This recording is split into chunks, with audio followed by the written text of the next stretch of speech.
Monsieur Ghislain Rousseau est en studio avec nous. Bonjour, Monsieur Rousseau. Bonjour. Vous êtes président fondateur de la compagnie yourte.ca. Vous construisez des yourtes. Alors, d'abord et avant tout, qu'est-ce que c'est qu'une yourte? Une yourte, dans sa définition du dictionnaire, grand dictionnaire terminologique, c'est une tente à ossature de bois rétractable. En fait, c'est une habitation ronde qui est originalement de Mongolie, qu'on a, nous autres, qu'on fabrique, mais avec une touche très contemporaine. Et où vous est venue l'idée de fabriquer des yourtes?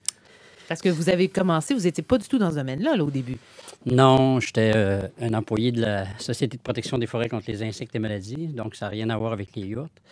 Mais par expérience personnelle, pour faire une courte histoire, j'avais vu des yourtes lors de l'ouverture de la Musée de la civilisation. Et puis, c'est un habitat qui me semblait, en tout cas, très intéressant au niveau de sa forme, puis de la vie qui se passait à l'intérieur. Fait que, durant une expérience personnelle d'activité en plein air, on s'est aperçu qu'il y avait un manque, c'est-à-dire qu'il y avait un trou dans l'hébergement. Il y avait les refuges, puis il y avait les gros hôtels. Puis il y avait des jeunes qui allaient coucher dans le bois pour aller faire du ski hors-piste parce qu'il n'y avait pas de chalet ou de type d'hébergement qui était accessible monétairement pour ces gens-là. Fait qu'on a développé la yourte, qui est entre le chalet et la tente. Mais là, vous parlez de l'ouverture du Musée de la civilisation, ça remonte à il y a plus de 15 ans. Oui. Donc, ça a pris quelques années avant d'imposer votre projet. En fait, depuis toujours, je rêvais de me partir en affaires. Puis, à 50 ans, je me suis dit, il y a plusieurs vies dans une vie. Donc, j'ai décidé de lancer une entreprise.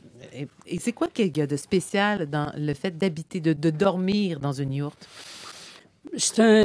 En fait, ce qu'on peut dire, c'est du camping de luxe en milieu forestier. Bon, où je pratique des activités en plein air. Ce qu'il y a de spécial, c'est, premièrement, c'est une pièce qui est ronde.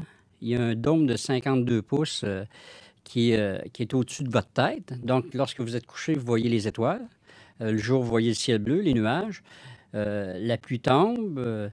On est à l'abri. C'est très luxueux, pas très luxueux, mais très confortable. Très confortable. Parce que c'est une pièce unique. Pièce unique. Donc, si on a les enfants avec nous autres, les enfants ne sont pas cachés dans la chambre, sont dans la même pièce que nous autres. Ça favorise la discussion, ça favorise les échanges. Et c'est très... il faut l'essayer pour ressentir ce qu'on ressent là, quand on est dans la yourte. Mais c'est une yourte très contemporaine, soit dit en passant. Qu'est-ce que vous voulez dire par très contemporaine? C'est-à-dire qu'il n'y a pas d'eau courante, je ne peux pas imaginer, il n'y a pas d'électricité. Oui, il y a certaines yourtes que je vous dirais qui ont juste que les toilettes. J'ai des yourtes, moi, qui sont habitées à l'année longue, mais ça prend des clients quand même un peu spéciaux, mais c'est des gens qui sont comme vous et moi, qui travaillons. Mais l'électricité, tout ce que vous avez dans un chalet, vous pouvez l'avoir à l'intérieur de la yourte, armoire de cuisine. Si vous le commandez.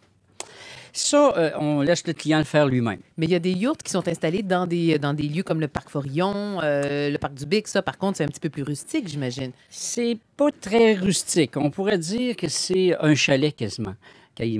Quasiment. C'est en fait, on retrouve un frigidaire au propane, un poêle au propane, poêle à bois. Toute la vaisselle est fournie. On a différentes yourtes dans différents endroits. Dans la région de Québec, il y a quelques endroits.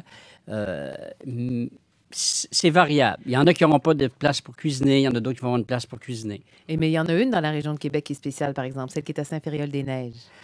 Oui, celle qui est à Saint-Fériol-des-Neiges, effectivement, située à Zone Spa. Ce qu'ils nous ont demandé, c'est qu'ils ont pris un arbre, ils l'ont tout écorcé, puis ils l'ont mis sur le plancher avant qu'on construise la yourte. Et lorsqu'on a eu fini de construire la yourte, ils ont levé l'arbre, puis ils l'ont fixé sur une structure de métal. Donc, quand on rentre dans la yourte, ce qu'on voit, c'est un arbre qui est dans la yourte, là, en dessous du dôme. Donc, on dort au pied d'un arbre, mais protégé par la pluie, par le toit. À Zone Spa, on ne dort pas au pied d'un arbre. On relaxe à côté de l'arbre après avoir pris un bain. Alors, les yourtes servent vraiment à plusieurs fonctions. Oui. Effectivement, il y en a qui servent d'hébergement, il y en a qui servent de selle de repos dans des spas, il y en a qui vont servir de chalet parce que les plus petites yourtes sont surtout vendues ou installées en partenariat pour faire de l'hébergement pour le tourisme. Mais il y a beaucoup de personnes aussi, des clients qui sont des clients privés, qui utilisent ça comme chalet. Ben, Monsieur Rousseau, on pourrait en parler. Vous nous faites rêver, en tout cas, avec c'est vraiment une façon de faire du camping confortable pour ceux qui détestent dormir sur le sol. Donc, je rappelle que Monsieur Ghislain Rousseau est le président fondateur de la compagnie yourte.ca. C'est d'ailleurs le nom du site, si on veut avoir plus d'informations et savoir où est-ce qu'on peut en trouver à travers la province. Est-ce que ça déborde un petit peu les frontières du Québec? Oui, présentement, on a une installation qui est prévue en Ontario. On a beaucoup de demandes de la part de la France. On a eu des demandes de l'Équateur, un peu partout dans le monde. Ben, je vous félicite pour quelqu'un qui a pris une décision à un moment où certains pensent à la retraite. Félicitations, Monsieur Rousseau. Merci beaucoup. Merci de vous être déplacé ce matin. Merci.